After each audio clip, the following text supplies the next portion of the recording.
You guys have been doing a wonderful job in the discussion forums. Last week's forum on the movie Fried Green Tomatoes was absolutely wonderful. It's nice to see you kind of bouncing ideas off each other, supporting each other. So hopefully this has been fun and you're starting to really kind of negotiate that long post that I do use, and I use it for a reason. I use it so that you have to see other people's original posts. So what I found is when I use the individual posting where you go in and you start your own discussion topic, I'm actually able to go back and see what people click on, and I have learned that people don't go in and read other people's postings. So this is something that forces you to kind of at least look at what your peers are doing. So I know in a big class like this one it can get a little bit cumbersome, but hopefully it's worth it because we're all able to see what each other are doing. But I do want to talk this week about identity, and the reason being is because I couldn't find a really good short resource that encapsulated some of the key fundamentals of identity. So I did give you something that I wrote on food and identity. I don't think it's an amazing piece, but I do think it kind of fits in with what we're talking about here. And when we watch this week's movie, I really want you watching how food systems, food relations are so wrapped up in the identities of these characters. Ethnicity, of course, as well. So hopefully this will be something that will inform our work this week. But identity in and of itself, there are three principles that I want you to understand. Is one, identity is created. It is not something we are born with. It is something that as we go through life, we are forming our identities. And because of that, identity is dynamic. It's always in process. It's always something that is happening. And if you think of your life, think of you start one relationship, end another relationship. You become a mother. You become a father. These things actually change who you are. And the identity is also relational. So we form our identities based on the social or cultural context with which we are in. So I am a very different person because I was not raised in the South. I was raised primarily in New England.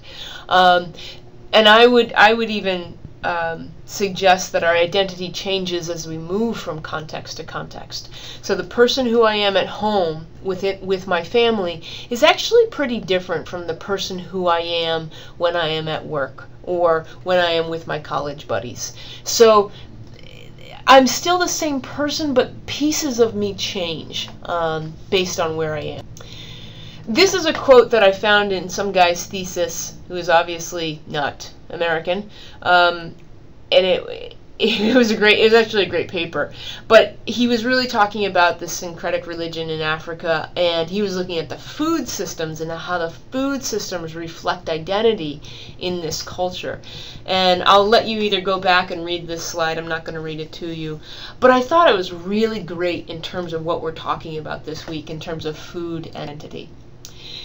And very briefly, because I know I'm already over my self-imposed time limit, I just want to talk about this concept of identifying against. And what that means is that here is the self, and this is not my self, this is just a generic self that I could find clips on Google Images for. So I am female, I'm an American, I'm a Cubs fan, I speak English, I'm a Christian Republican, this is me. But because of those three things that we talked about, the dynamic, the process, the construction, the relation, I am also who I am because of who I am not. So in asserting my identity as an American, I may be saying I am not Canadian. You can very much see this in sports, that somebody is kind of a so-so Cubs fan, but then when the Boston Red Sox come into town, and probably the Yankees would have been a better example here, I am very much not a Red Sox fan, so I am a Cubs fan. I'm an English speaker, and I do not speak Spanish. You can definitely see that, especially this year in an election year, with I am not Republican, I'm Democrat. There's not much that makes me Democrat, but I'm totally not Republican. And so kind of listen to that. Hear people identifying not a positive identification, almost a negative one. And when we look specifically at food, we see this a lot.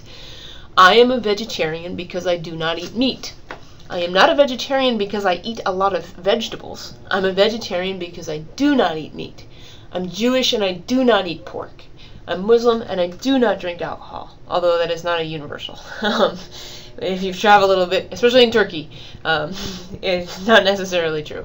But these things which create identity are also very negative assertions. I do not do this, so I am this, rather than I do this, so I am this. So it's just a curious thing. So hopefully you'll like this week as we think about identity and how food reflects, creates, shapes, or can be a vehicle for the expression of one's identity. Thank you so much. I know this was long.